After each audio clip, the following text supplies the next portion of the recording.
Latest updates के लिए हमारे चैनल हलचल इंडिया को लाइक, शेयर एंड सब्सक्राइब कीजिए एंड यस, बेल आइकन को प्रेस करना मत भूलिए। नमस्कार, मैं हूं आपके साथ बनस कक्कर, आप देख रहे हैं हलचल इंडिया। उत्तर प्रदेश में धर्मांतरण गिरोह को लेकर मुख्यमंत्री योगी आदित्यनाथ सख्त हैं। एक इंटरव्यू के दौरान उनसे पूछा गया था कि क्या उनकी सरकार अल्पसंख्यकों के खिलाफ है। साथ ही पूछा गया था कि आखिर हर चुनाव से पहले ही भाजपा धर्मांतरण का मुद्दा क्यों उठाती है।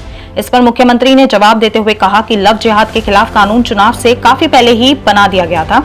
उन्होंने कहा कि लव जिहाद के खिलाफ बढ़ने कानून का अगले विधानसभा चुनाव से कोई लेना देना नहीं है और न ही उनकी सरकार ने कभी इसका दुरुपयोग किया है। उन्होंने बताया कि कानून का उपयोग हमेशा राष्ट्र और प्रदेश हित के लिए किया गया है। उन्होंने कहा कि धर्मांतरण गिरोह वाला मामला राष्ट्रीय सुरक्षा से जुड़ा हुआ है।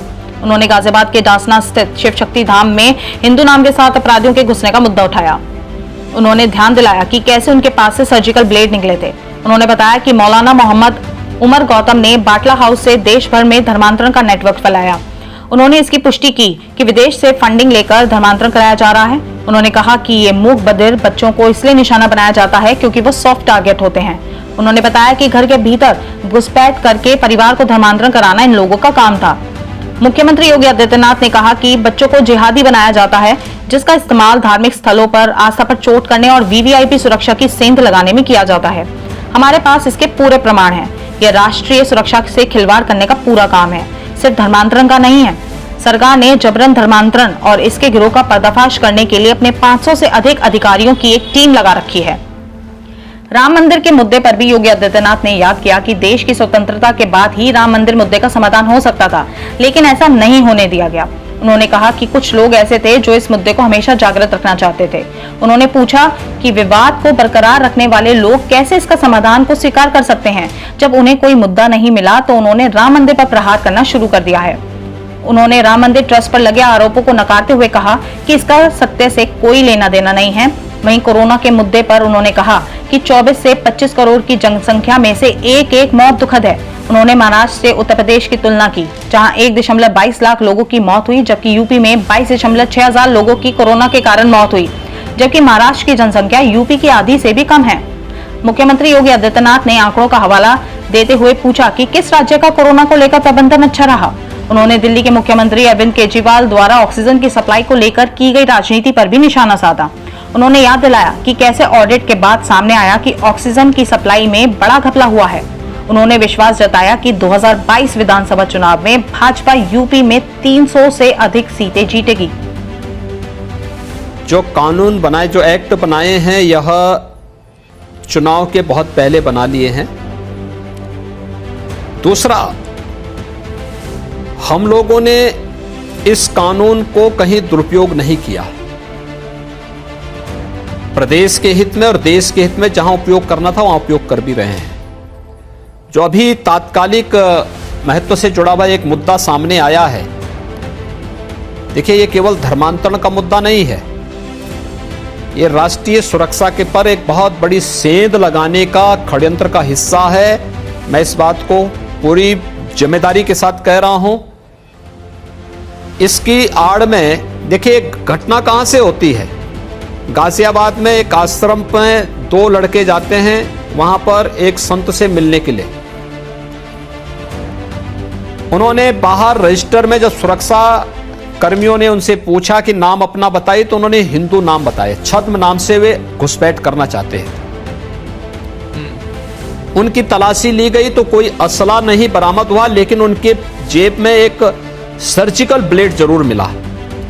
और सर्जिकल ब्लेड जब उनके जेब में मिला तो उससे उनको हिरासत में लिया गया, पूछताछ हुई। सामान्य पूछताछ में यह हुआ कि भाई एक सामान्य लोग हैं, हिंदू हैं, सामान्य रूप से मिलने के लिए गए होंगे। लेकिन जब ये जानकारी मेरे पास आई तो मैंने इसी बात को पूछा कि भाई सर्जिकल ब्लेड क्यों?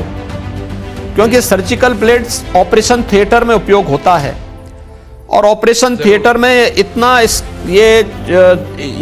शार्प होता है कि यह अगर कोई इसका दुरुपयोग करेगा, तो जिस व्यक्ति पे इसका दुरुपयोग कोई करेगा तो मुश्किल से कुछ ही मिनटों में उस व्यक्ति की मौत हो सकती है। तो मैंने इसकी तो हमें जाने के लिए कहा, तत्काल मैंने कहा इसको आगे बढ़ाओ। जब हमारी एजेंसियों ने उन्हें पूछना शुरू किया तो ये तथ्य उजागर होने लग गए कि साहब, ये जो हिंदू नाम है, ये पहले तो हिंदू ही नहीं है, ये तो मुस्लिम है। और ये छद्म नाम से घुस रहे थे। फिर ये सर्जिकल ब्लेड कहां से आया, तो फिर पता लगा इनका कुछ प्रशिक्षण चल रहा है। प्रशिक्षण में कहां सर्जिकल ब्लेड उपयोग होता है। फिर कहां से इनके सूत्र जुड़े हुए हैं, तब बटाला हाउस का नाम आता है। फिर मोहम्मद उमर गौतम का नाम आता है। मोहम्मद उमर गौतम कौन? 1984 में एएमयू में इसे मुस्लिम बनाया जाता है और फिर इसने तब से बटाला हाउस के माध्यम से पूरे देश 25 राज्यों में इसने अपना तंत्र फैलाया था धर्मांतरण का, और दुनिया की तमाम ऐसी एजेंसियों के माध्यम से इसको पैसा फंडिंग होता है, पैसा हवाला के माध्यम से आता है। और वो सारे हमारे पास सारे प्रमाण है, सारे तथ्य हैं। हमारे यहां पर पूरा एक टीम काम कर रही है। 500 लोगों की टीम को मैंने लगाया है इसमें। कोई एक सामान्य एक व्यक्ति नहीं, एक अधिकारी नहीं, 500 हमारे अधिकारी इस पूरे उसमें लगे हुए हैं। और ये बहुत बड़ा षड्यंत्र, मूक बधिर बच्चों को कैसे निशाना बनाते थे। मूक बधिर बच्चों के माध्यम से घर के अंदर घुसपैठ करना, पूरे परिवार को फिर धर्मांतरित करना।